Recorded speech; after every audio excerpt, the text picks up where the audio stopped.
me about why people come to you. What kind of ailments are they hoping you can cure? Okay. Well, I pretty much run this practice as a general medical practice. I see people, newborn babies. I have a good friend who's 101, and she comes every week, and a lot of people in between. You know, a lot of women who come for gynecologic problems, kids with pediatric problems. You know, so I really have a whole spectrum. Occasionally, as a favor, I'll treat a dog or a cat or a horse, but just as a special favor for people. Do the horses come in here? The horses have not come to the office, but the dogs do. And so, what are the most common things? I mean, it's allergy season. Say it's great. It's a great allergy season. So I have a lot of people coming for allergies and allergy-related stuff. I mean, some people get asthma, and some people get headaches, and everybody's sneezing and itchy, burny eyes and stuff. And so some people getting rashes.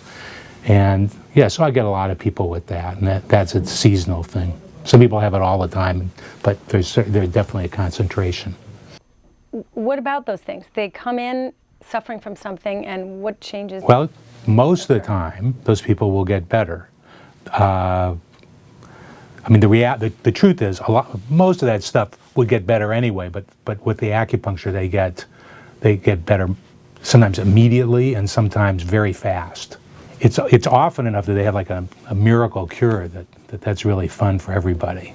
I mean, I get in a lot of trouble for saying, "Oh, miracle cure," but it is like that. It's like some people will walk in with their symptoms and they walk out and their symptoms are totally gone. Tell me about the idea, how you got the idea of becoming an acupuncturist, because when you went to medical school at Stanford after studying chemistry and psychology at Yale, and then found yourself in London. Tell that story. I went to medical school at Stanford, and I was interested in all different kinds of aspects of medicine, and I liked a lot of different things, but there was nothing that really just grabbed me. Anyway, but then, and for a variety of reasons, I ended up doing an internal medicine internship and residency here at Stanford. In 1973, I went to London on a vacation, and I just fell in love with London. I'd never been to Europe before, and I fell in love with the place. And then I had a little romance when I was over there with some friends of mine here.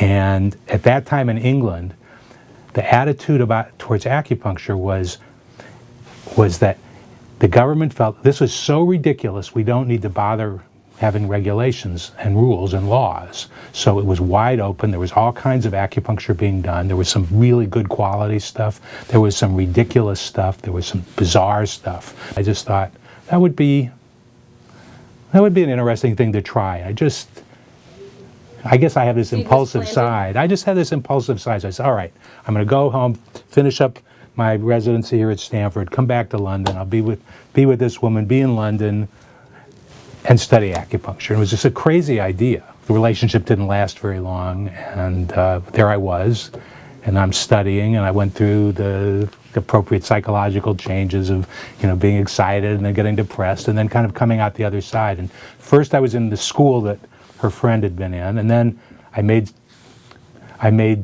some friends in that school, and we decided we could do a lot better and have our own school. And since there were no rules whatsoever, we could do that. So 8 of us got together, we pooled our resources, and we started our own acupuncture school. Kind of out of dumb luck, we ended up, exploring half a dozen different styles, really a much broader exposure than most people get. So we did that, and we would just drag people in from the bus or off the street to let us stick needles in them, and we did that. And I was already a doctor, so I had access to some people would let me come and follow them around, some practitioners. So you, I know, treat people that also see traditional doctors. Sure. How does that interplay work? Well, mostly it's good. It's mostly good. I mean, I started off, because I'd been here at medical school and then in residency, I knew most of the doctors around, and I'd done pretty well when I was here, and so most of the people had enough respect to say, well, I don't know anything about this acupuncture stuff, but I do know, Ed Weiss is okay. Well, and there's been a transformation, obviously, in the field of acupuncture with now insurance covering it and doctors referring it? Does that happen? I mean, it's Sure. from being ridiculous to being, and in the U.S. at that time they wouldn't. Well, that's right. What was it like in the U.S. when England decided not to regulate it? Originally, okay, when I went into this, acupuncture was illegal unless you were a physician.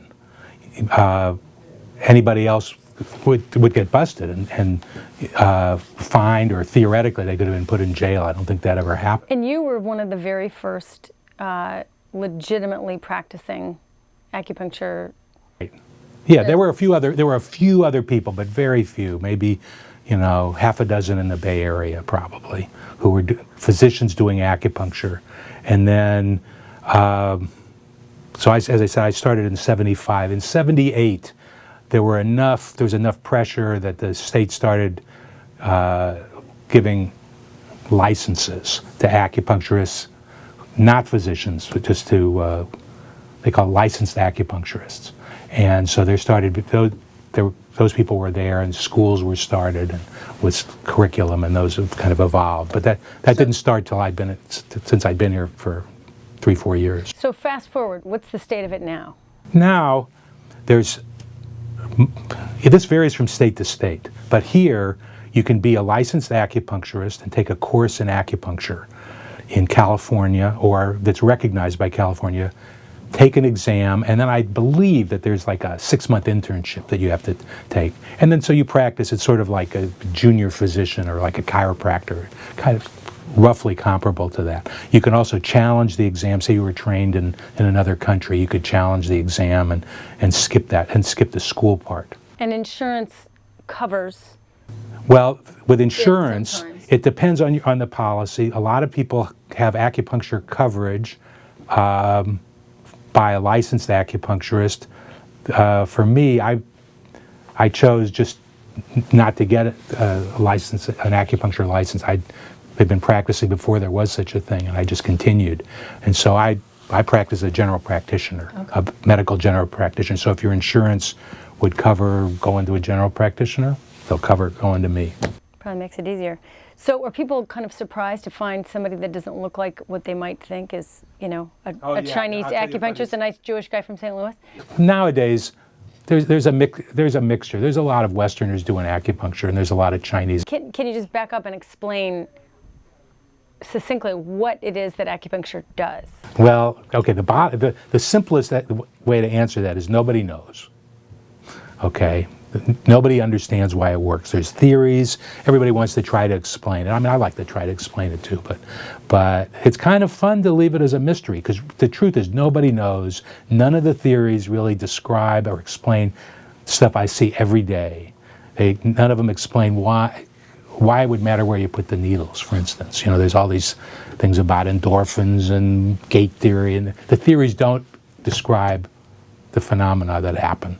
So it might be migraines, it might be macular degeneration, it might be back pain, might be hormonal issues. Right, exactly. I mean, for instance, like with low back pain. I mean, that's a good. You could do a physical thing where there's some physical trauma to your back by the way, picking up something too heavy or moving the wrong way. But also there's an emotional component. Usually the low back is related to fear and insecurity. And so say something in your life was making you feel that way, so you wouldn't move that part of your body smoothly, you wouldn't defend it properly. What about just the notion of sort of fun and playfulness and kind of the art of medicine as opposed to the more the left brain? Oh yeah, no, I mean, it's like a lot of times, this is something I do probably half of the patients that I see, because lately it's my favorite joke. And it's sort of a practical joke, but it's also genuine acupuncture.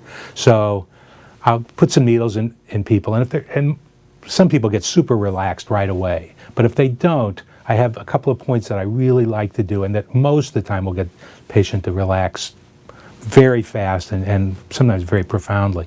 So there's a point in the center of the nose. I love to do that. And then after I do it, I always ask my patients, okay, well, you have to ask me what that one's for. And then usually I have to kind of urge them and cajole them a little bit. Then they say, okay, what's that one for? I say, well, it doesn't do anything for you, but it amuses the heck out of me. And then they laugh. And but I've thought about that a lot. And what that does is it breaks down the barrier between doctor and patient. It says, we're just a couple of people having some fun here and playing. And then I say, well, I mean, that's true, but in addition, it quiets your mind and opens your heart, and who doesn't need that? So, I mean, it's a real acupuncture, and it's very useful and sometimes very profound, but it's also, it's a very funny kind of practical joke.